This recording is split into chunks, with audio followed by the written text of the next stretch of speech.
ওগো মালিক, জীবনে এত পাপ করেছি, এত গুনাহ করেছি।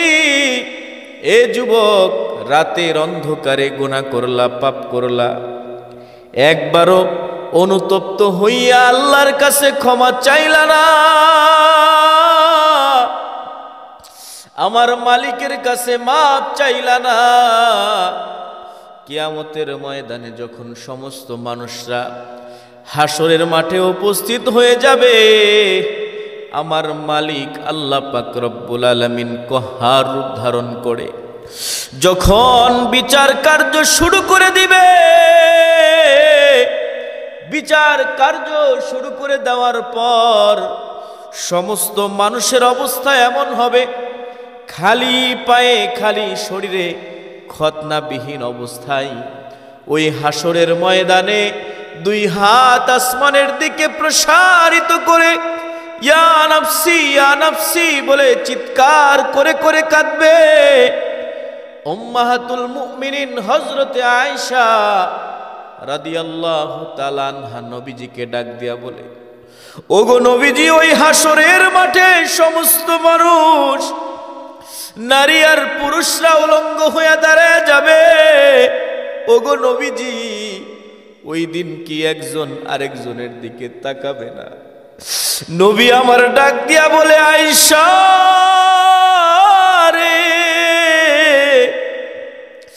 ওই হাসরের মাঠে এমন ভীতিকর অবস্থা তৈরি হবে, অর্ধ হাত মাথার উপরে ওই সূর্যটা চলে আসবে, 12টা মুখ দিয়ে আলো দিবে, এমন উত্তাপ দিবে, এমন উত্তাপ দিবে, ঘামের সাগর হয়ে যাবে। ওই সাগরের মধ্যে মাথার মগজগুলো টাস টাস টাস টাস করে ভাতের মারের মতো ফুটতে থাকবে। ওরে আয়েশা, আদম নবী থেকে নিয়ে ঈসা নবী পর্যন্ত সমস্ত নবীর উম্মতগুলো ইয়া নাফসি ইয়া নাফসি বলে চিৎকার করবে।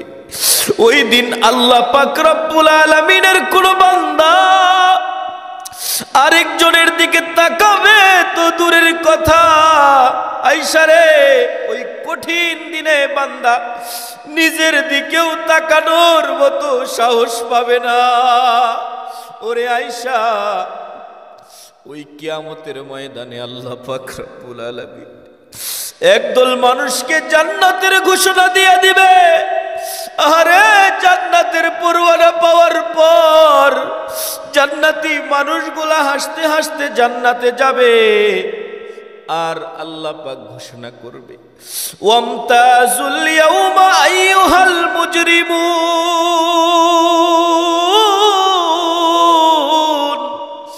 আজকে অপরাধীরা আলাদা হয়ে যাও।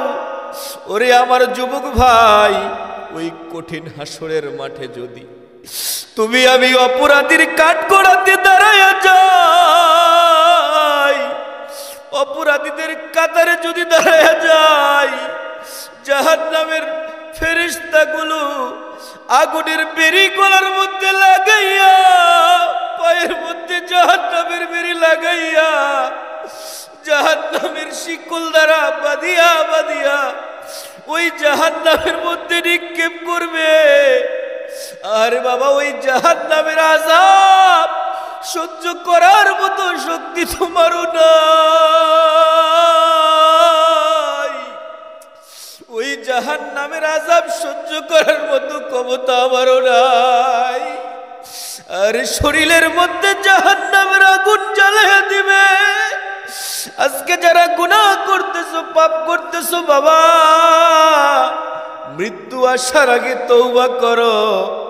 যদি ঈমানদার না হইয়া মরে যাও বাবা, আর ওই জাহান্নামীদের কাতারে যদি তুমি আমি দাঁড়ায়া যাই, তাহলে কিন্তু তোমার আমার কোনো উপায় থাকবে না।